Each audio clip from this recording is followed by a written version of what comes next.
کیا واقعی آج وہ لمحہ آ چکا ہے جب 2 دہائیوں کی خون ریزی کے بعد موت اور ملبے کے درمیان امن کا دروازہ کھل چکا ہے، جب امریکی صدر ایک بار پھر مشرق وسطی کی محاذ آرائی میں مرکزی کردار بن کر یروشلم کی پارلیمنٹ کے فلور پر کھڑے ہوا۔ سوال یہ ہے کہ کیا یہ ڈرامائی مناظر محض موقع کی نمائش ہیں یا واقعی ایک حقیقی سیاسی تبدیلی کا آغاز؟ ناظرین، آج میں آپ کو جو تصویر کی جھلک دکھانے جا رہا ہوں، اس سے آپ کو اندازہ ہو جائے گا کہ جو غزہ کے لوگوں نے قربانیاں دی ہیں، کیا اس کا حاصل بھی ہو پایا ہے یا نہیں۔ ٹرمپ کی تقریر، اسرائیلی پارلیمنٹ کا استقبال، ہزاروں قیدیوں کی رہائی کے اقدامات اور غزہ میں امید اور نقصان کے متضاد مناظر۔ آئیے دیکھتے ہیں کہ یہ بریک تھرو واقعی پائیدار امن کی راہ ہموار کرے گا یا نہیں۔ غزہ کی جنگ نے جس قیامت خیز مناظر کو دنیا کے سامنے رکھا، اس کے بعد بالآخر وہ دن آیا جس کا انتظار برسوں سے کیا جا رہا تھا۔ مصر کے ساحلی شہر شرم میں آج ایک ایسا معاہدہ ہوا جسے تاریخ میں غزہ امن معاہدہ کے نام سے یاد رکھا جائے گا۔ یہ وہ لمحہ ہے جسے برسوں سے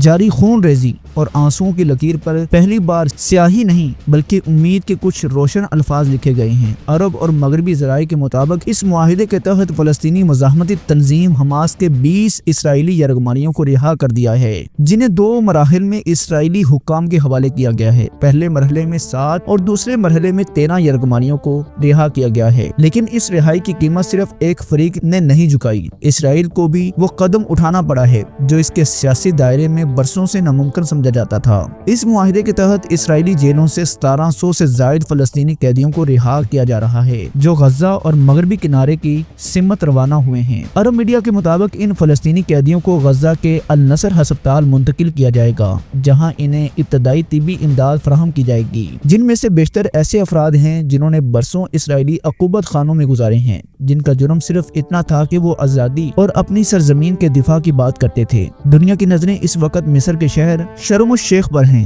جہاں آج غزہ امن معاہدے پر باضابطہ دستخط ہوئے ہیں۔ یہ تقریب نہ صرف ایک سفارتی سنگ میل ہے بلکہ ایک تاریخی موڑ بھی۔ دشمنوں کے ہاتھ پہلی بار ایک ہی دستاویز پر دستخط کر رہے ہیں۔ امریکہ کے صدر ڈونلڈ ٹرمپ، پاکستان کے وزیر اعظم شہباز شریف، قطر، ترکی، ایران، سعودی عرب اور یورپی یونین کے نمائندے سب اس تقریب میں شریک تھے۔ اس مناظر نے کئی سیاسی مبصرین کو سوچنے پر مجبور کر دیا، کیا واقعی یہ امن قائم رکھ پائے گا یا پھر یہ تاریخ کے دیگر معاہدوں کی طرح چند مہینوں میں کاغذی حقیقت بن کر رہ جائے گا۔ غزہ کے لوگ جنہوں نے 2 سال سے زائد عرصہ مسلسل بمباری، بھوک، پیاس اور بربادی اور اپنے ملبے میں کھڑے ہو کر اس معاہدے کو شک اور امید کے درمیان دیکھا ہے، ان کے لیے امن کا مطلب صرف فائر بندی نہیں بلکہ واپسی ہے، اپنے گھروں کی واپسی، اپنے بچوں کو خوف سے آزاد دیکھنا۔ اسرائیل کی پسپائی اور حماس کا جذبہ انقلاب کی ایک نئی شروعات کی علامت ہے، مگر زمینی حقیقت یہ ہے کہ آج غزہ بھی ملبے کا شہر ہے، وہ شہر جہاں ہر دیوار پر جنگ کے نشان ہیں، ہر گلی میں ماضی کی چیخیں ہیں۔ یہ معاہدہ ایک لمحے کی خاموشی تو لا سکتا ہے، لیکن سوال یہ ہے کہ کیا یہ خاموشی پائیدار امن ہوگی؟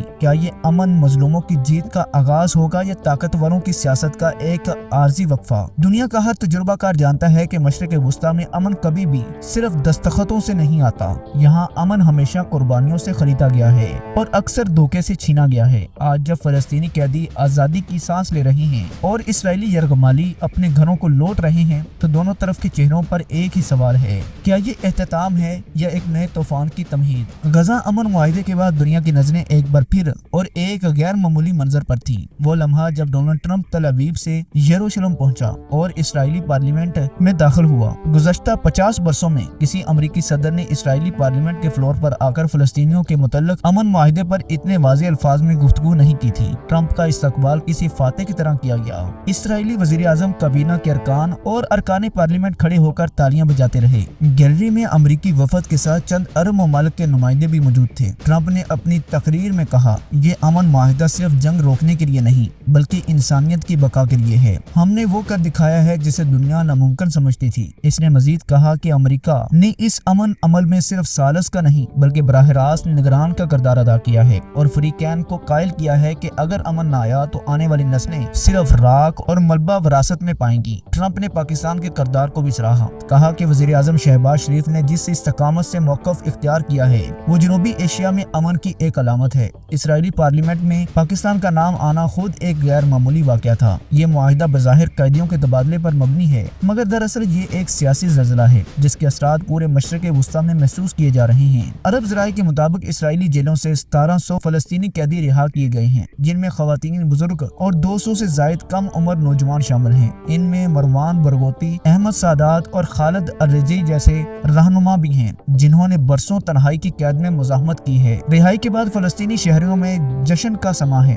رام اللہ، نابلس، خان یونس اور غزہ سٹی میں لوگ اپنے رہنماؤں کا استقبال کر رہے ہیں۔ فلسطینی ماؤں نے جن کے بیٹوں برسوں بعد واپس آئے ہیں روتے ہوئے کہا، یہ مکمل آزادی تو نہیں مگر آزادی کی خوشبو ضرور ہے۔ دوسری طرف اسرائیل میں سیاسی تقسیم شدت اختیار کر چکی ہے۔ اپوزیشن لیڈر یائر لاپڈ نے پارلیمنٹ میں کہا کہ ہم نے دہشت گردی کے سامنے گھٹنے ٹیک دیے ہیں، مگر نتن یاہو نے جواب میں کہا، اگر ہم یہ قدم نہ اٹھاتے تو ایک اور نسل جنگ کے اندھیروں میں دھکیل دی جاتی۔ اب نتن یاہو کو سیاسی طور پر فیس سیونگ درکار ہے۔ اسرائیلی میڈیا اس معاہدے کو یروشلم بریک تھرو اقرار دے رہا ہے۔ تجزیہ کاروں کے مطابق 1700 فلسطینی قیدیوں کی رہائی، 20 اسرائیلی یرغمالیوں کی واپسی اور 28 لاشوں کی حوالگی ایک نیا ویژن قائم کر رہی ہے، اور اس کے پیچھے مصر، قطر، ترکی، پاکستان کی مشترکہ سفارتی کوششیں ہیں۔ ٹرمپ نے اس تقریر میں کہا کہ واشنگٹن میں مڈل ایسٹ ریکنسٹرکشن فنڈ کے نام سے ایک نیا پروگرام شروع کیا جائے گا، جس کے تحت غزہ اور مغربی کناروں میں تباہ شدہ انفراسٹرکچر کی بحالی کے لیے $30 ارب